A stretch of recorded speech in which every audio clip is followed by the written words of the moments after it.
Hardcore Lies. Hey guys, Rob from Georgia here with you. I'm your Wednesday night host of BodyBags. It is week 322. It is October. It is theme week. It is Halloween week as we literally cover the entire franchise from start to finish. And as your Wednesday night host, it's my privilege to bring you the fourth and fifth installments into this franchise. And so that's what I'll do. Talk about Halloween 4 and Halloween 5 right alongside a beautiful pumpkin that was carved by my son Sam. And of course inspired by Halloween, so I thought I would include that. But talking about these two films, and it's not terribly too difficult as it's they do share a story arc that begins in 4, of course leaving off the end of the original sequel. And that arc will go over 5 and end in 6 for all intents and purposes, I guess. But Halloween 4 will arrive in theaters in 1988, and of course directed by Dwight H. Little. It'll bring Donald Pleasence back into the story as Loomis, of course. Danielle Harris will play Jamie Lloyd, who plays the daughter of one Laurie Strode. Ellie Cornell will play Rachel, who will act as her older sister, though she lives in a foster home. And Beau Starr is Sheriff Ben Meeker. And this cast will move right over from 4 to 5. And, well, with the exception of one that will drop off the radar early on into that sequel. And so I'm just going to, you know what, it's almost impossible to talk about this arc without bringing some spoilers in it. So these films are old enough, and I'm not going to really worry about it too much. But it is an interesting story arc, of course, when you have the original sequel that, for all intents and purposes, ends the story and begins afresh with an anthology of sorts in Halloween 3, The Season of the Witch, and it unfortunately fails miserably. All you have, I guess, in order to push forward is to go back to the first two films and somehow bring a new story arc out of that. And of course, by bringing Donald Pleasence back as sort of the Van Helsing of the film, right? The one who chases down Michael continuously, who continues to remind us of those darkened eyes and that blackened soul and whatnot, right? Of course, he'll make his grand return, and the Shape will be played by George Wilbur. Now, unfortunately, he won't reprise his role into the 5th part. That will be Don Shanks, who will not only play the Shape, but also play the Mystery Man, right? Who will spring Michael in the end of the 5th one. Really, basically, at the heart of this story arc is you've brought two characters that are, again, they're dead. You've brought them back to life to continue this story along. So we find Michael has been in custody in an insane asylum, and he's, of course, an invalid scarred from the traumatic events of the end of the original sequel. Donald Pleasence, of course, is getting along as well, healing up from that fire. But both of them are working in pretty good operationally, considering how we saw their demise at the end of the sequel. But enough of that, I guess. It's a fresh story, it's a fresh arc, and the motivation that will spring Michael into action is a conversation that will happen in an ambulance as he's being transferred from one locale to another locale.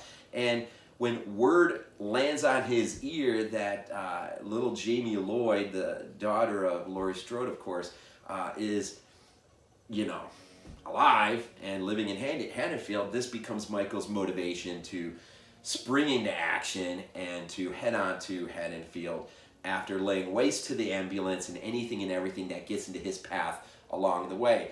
Of course, following right behind is the good old doctor, and of course no one around him believes him what is up, but he does, and we do, because we all know what's up, right? So he will chase him on into Haddonfield, and eventually young Danielle Harris, which is interesting with her because we'll see her in both as Annie Brackett in both Rob Zombie's films. And what's really fascinating here is she's like 11 years old when she plays this character in part 4 and 5. She's 11 playing a 7-year-old, and then of course playing an 8-year-old. Actually, I think they may say 9, but it's only supposed to be a year apart. But then she's like 30 years old when she's playing a teenaged Annie Brackett in Rob's movies, and I just find that fascinating. And Linda's like, she's like 28, I think, and Scout Taylor Compton, she's only 18 in real life. So it's just funny the dynamics there that you don't quite think of. But little Danielle's, of course, she's only 11 in this film, and she, of course, is haunted by the nightmare or that was her mother's, who we're conveniently told had died in a car accident. And so she lives with a foster family. And when Michael, comes to town, the story will begin. And from there on out, of course, it will be very reminiscent of earlier Halloween films, which will, though, in its own really bold way, have a climax that, man, it's really too bad that that final end scene with little Jamie Lloyd at the top of the staircase, holding on the pair of bloodied scissors, and in the young Michael Myers clown suit. It's really too bad they didn't have the boldness to jump off of that opportunity and create something. Because there's a scene in the middle or early on is the doctor's heading onto Haddonfield. He's having a hard time in his travels, but he will hook up with a kind of an old retired sort of, I don't know if he's crazy, but he's definitely at the stressful end of his life, an evangelist who's just driving from town to town in search of what he calls the apocalypse, the end of days. And of course, there's a really fascinating conversation between him and Doctor, which I think it's probably overlooked too often. And this notion of they're both hunting after this notion of the apocalypse and what Michael is to Haddonfield and what the apocalypse is to the world. Both, both will bring some severe testings. And it's interesting how they use that scene, it seems, to re-emphasize Michael's, he is the coming storm. He is the, just a byproduct of nature gone wrong. And we really never know what kicks him into gear, even as a little boy when he kills his sister. But he is the hurricane that will wander into Haddonfield. And it is almost too bad that ultimately you do have this story arc of them being brother and sister, because really I think it ought to have been the story of what Michael means to Haddonfield and not so much just to Laurie Strode. And so I just find those dynamics that is shared in that conversation very, very interesting, but unfortunately it's just never quite followed through. Even in 2018, it could have gone back to that interesting notion, but even then, without the sibling rivalry, the film at its heart is still about a sibling rivalry at the end. No matter how you look at it, it's what it is. So I just find that an interesting thing. But with the beginning of 5, now we decide that we're not going to be that bold, that Jamie Lloyd is going to be in a psychiatric hospital for little kids, being cared for because she has attacked her foster mom, although not killing her.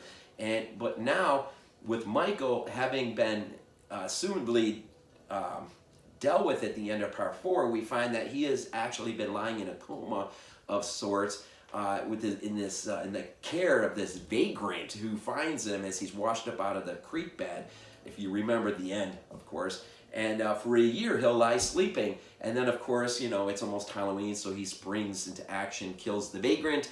And we've seen this before, right? Killing those who even go to great length to help him and take care of him.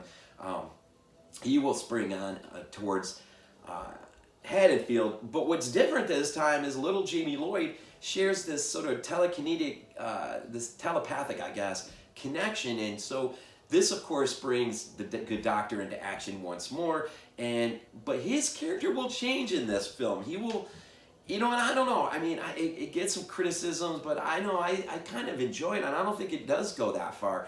But all he wants more than anything is for this thing to come to an end. And you kind of go back to part 4 when he shares that ride with that evangelist of sorts, that there's this common bond that sort of is unfolding there. They both want to see what they're chasing down to come to an end. And so as they start to sing that hymn in the car or the truck as they're driving down the road, both just want the end. And so here the good doctor is willing to go to almost any length to ensure that Michael's demise is finally reaching its point. And that will bring some interesting, questions into the story arc of sorts. And then you have the introduction of the mystery man, the man in black, who will ultimately, in the end, when we think Michael has been, or he's at least in custody, he will show up into the police station and basically kill them all and spring Michael. And then the Thorn arc is kind of made official, and we'll move on into the curse of Michael Myers.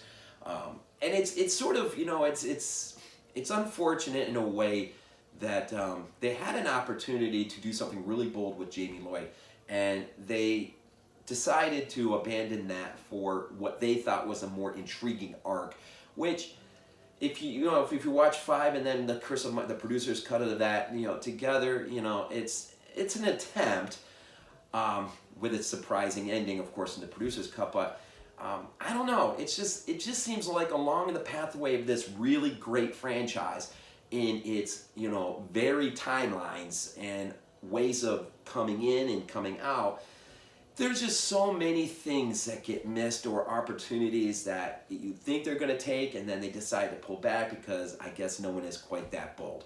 And that's unfortunate because this franchise could have gone into some really interesting areas, and we always seem to come back to more comfortable waters, I guess. And maybe that's what makes Rob Zombie's H2 so much fun. I don't know. It's definitely a little bit different there. But Halloween 4 and 5, an interesting arc that really, its highlight, I think, for me is Danielle Harris, and the acting that she does is amazing, and how much fun is it to see her come back as Annie Brackett in the later films down the end under Rob Zombie's direction. The music, of course, Alan Howarth, which is really great in the fourth piece, and it's I remember when when the first TV spots came out. I remember having this poster in my above my bed, and just his face, his mask, so iconic there, and the film just never really quite reaches the level of that poster, at least as a kid growing up. Although I did love the movie. It was a fun movie, but it's too bad they couldn't have gone in different directions. So in Halloween week, we're talking Halloween all week, of course, and just keep plugging away and check out all the great reviews. And ultimately, in the end, it'll be interesting to see the different takes on the different films, and where things begin and where things end, and just the great fun along the way. And as always, we end these things off with Go